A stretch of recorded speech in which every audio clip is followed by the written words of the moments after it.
রোজার ফজিলত। রোজার প্রতিদান স্বয়ং আল্লাহ তাআলা প্রদান করেন। হযরত আবু হুরায়রা রাদিয়াল্লাহু তাআলা আনহু থেকে বর্ণিত, রাসূলুল্লাহ সাল্লাল্লাহু আলাইহি ওয়াসাল্লাম বলেছেন, বনি আদমের প্রতিটি আমলের প্রতিদান বহুগুণে বৃদ্ধি হতে থাকে, 10 গুণ থেকে 700 গুণ। এমনকি আল্লাহ চাইলে তার চেয়েও বেশি দেন। আল্লাহ তাআলা ইরশাদ করেন, আস-সাওমু লি ওয়া আনা আজজি বিহি। তবে রোজার বিষয়টি ভিন্ন, কেননা রোজা একমাত্র আমার জন্য এবং আমি স্বয়ং এর প্রতিদান দিব। বান্দা একমাত্র আমার জন্য পানাহার ও প্রবৃত্তির চাহিদা পূরণ করা থেকে বিরত থাকে। রোজাদারদের জন্য দুটি আনন্দ: এক, ইফতারের মুহূর্তে; দুই, রবের সঙ্গে সাক্ষাতের মুহূর্তে। আর রোজাদারের মুখের দুর্গন্ধ আল্লাহর কাছে মেশকের চেয়েও উত্তম। সহিহ মুসলিম, হাদিস নাম্বার 1151। আল্লাহ তাআলা আমাদের রমজানুল মুবারকে বেশি বেশি নেক কাজ করার তৌফিক দান করুন। আমিন। সাল্লাল্লাহু আলাইহি ওয়াসাল্লাম। রোজাদারদের জন্য ক্ষমার পুরস্কার। আন আবি হুরায়রা রাদিয়াল্লাহু তাআলা আনহু ক্বাল ক্বালা রাসূলুল্লাহ সাল্লাল্লাহু আলাইহি ওয়াসাল্লাম। হযরত আবু হুরায়রা রাদিয়াল্লাহু তাআলা আনহু থেকে বর্ণিত, রাসূলুল্লাহ সাল্লাল্লাহু আলাইহি ওয়াসাল্লাম বলেন, মান সামা রমাদানা ঈমানান ওয়া ইহতিসাবান গুফিরা লাহু মা তাকদ্দামা মিন যামবিহি। যে ব্যক্তি ঈমানের সাথে সওয়াবের আশায় রমজানের রোজা রাখবে, তার পূর্বের সকল গুনাহ ক্ষমা করে দেওয়া হবে। সহিহ বুখারী, হাদিস নাম্বার 1901। আল্লাহ তাআলা আমাদের সবাইকে তার সন্তুষ্টির জন্য রোজা রাখার তৌফিক দান করুন। আমিন। সাল্লাল্লাহু আলাইহি ওয়াসাল্লাম। রোজাদার জান্নাতে প্রবেশের জন্য বিশেষ দরজা। হযরত সাহাল ইবনে সাদ রাদিয়াল্লাহু তাআলা আনহু থেকে বর্ণিত, জান্নাতে রায়্যান নামে একটি দরজা আছে। এই দরজা দিয়ে শুধু রোজাদারেরা প্রবেশ করবে। ঘোষণা করা হবে, রোজাদারেরা কোথায়? তখন তারা উঠে দাঁড়াবে।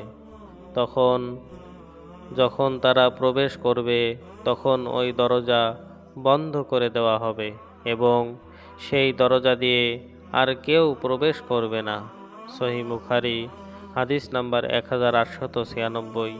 সহিহ মুসলিম, হাদিস নাম্বার 1152। আল্লাহ তাআলা আমাদের সবাইকে তার সন্তুষ্টির জন্য রোজা রেখে রায়্যান নামক দরজা দিয়ে জান্নাতে প্রবেশ করার তৌফিক দান করুন। রোজাদারের দোয়া ফিরিয়ে দেওয়া হয় না। হযরত আবু হুরায়রা রাদিয়াল্লাহু তাআলা আনহু থেকে বর্ণিত, রাসূলুল্লাহ সাল্লাল্লাহু আলাইহি ওয়াসাল্লাম বলেছেন, 3 ব্যক্তির দোয়া ফিরিয়ে দেওয়া হয় না। 1, রোজাদারের দোয়া ইফতার করা পর্যন্ত। 2, ন্যায়পরায়ণ বাদশার দোয়া। 3, মাজলুমের দোয়া। আল্লাহ তাআলা তাদের দোয়া মেঘমালার উপরে উঠিয়ে নেন। এর জন্য আসমানের দরজাসমূহ খুলে দেওয়া হয়। আর আল্লাহ তাআলা বলেন, আমার ইজ্জতের কসম, বিলম্বে হলেও আমি অবশ্যই তোমাকে সাহায্য করব। জামে তিরমিজি, হাদিস নাম্বার 3598। সহিহ ইবনে হিব্বান, হাদিস নাম্বার 7378। আল্লাহ পাক রব্বুল আলামিন আমাদেরকে রমজানুল মুবারকে বেশি বেশি দোয়া করার তৌফিক দান করুন। আমিন। সাল্লাল্লাহু আলাইহি ওয়াসাল্লাম। রোজাদারদের জন্য সুপারিশ করবে। আব্দুল্লাহ ইবনে আমর রাদিয়াল্লাহু তাআলা আনহু থেকে বর্ণিত, রাসূলুল্লাহ সাল্লাল্লাহু আলাইহি ওয়াসাল্লাম বলেছেন, রোজা এবং কোরআন কিয়ামতের দিন বান্দার জন্য সুপারিশ করবে। রোজা বলবে, আমি তাকে দিনের বেলায় পানাহার ও প্রবৃত্তির চাহিদা মেটানো থেকে বিরত রেখেছি, সুতরাং তার ব্যাপারে আমার সুপারিশ কবুল করুন। কোরআন বলবে, আমি তাকে রাতের ঘুম থেকে বিরত রেখেছি, সুতরাং আমার সুপারিশ কবুল করুন। তখন দুইজনের সুপারিশই গ্রহণ করা হবে। মুসনাদে আহমদ, হাদিস নাম্বার 6626। মাজমাউজ জাওয়ায়েদ, 3 নম্বর খণ্ড, 181 পৃষ্ঠা। প্রতিদিন ইফতারের সময় অনেক জাহান্নামীকে মুক্তি দেওয়া হয়। জাবের রাদিয়াল্লাহু তাআলা আনহু থেকে বর্ণিত, রাসূলুল্লাহ সাল্লাল্লাহু আলাইহি ওয়াসাল্লাম বলেন, প্রতিদিন ইফতারের সময় অনেক জাহান্নামীকে মুক্তি দেওয়া হয়। এটা প্রতি রাতে।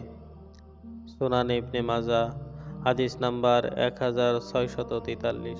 রমজানুল মুবারকের শুরুতে শয়তান ও দুষ্ট জিনদের শৃঙ্খলাবদ্ধ করা হয়, জাহান্নামের দরজা বন্ধ করা হয় এবং জান্নাতের দরজা খুলে দেওয়া হয়। রমজানুল মুবারকের আরেকটি ফজিলতের কথা হাদিসে এসেছে।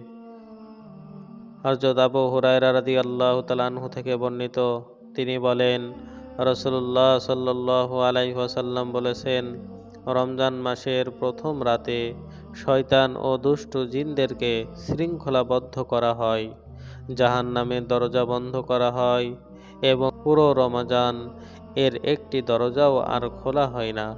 জান্নাতের দরজাগুলো খুলে দেওয়া হয় এবং রমজানে এর একটি দরজাও আর বন্ধ করা হয় না। এ মাসে একজন ঘোষণাকারী ঘোষণা দিতে থাকেন, হে কল্যাণ অন্বেষণী, অগ্রসর হও, হে কল্যাণ অন্বেষণী, নিবৃত হও, নিয়ন্ত্রিত হও। আর বহু লোককে আল্লাহ তাআলার পক্ষ থেকে এ মাসে জাহান্নাম থেকে মুক্তি করে দেওয়া হয়। প্রত্যেক রাতেই এরূপ হতে থাকে।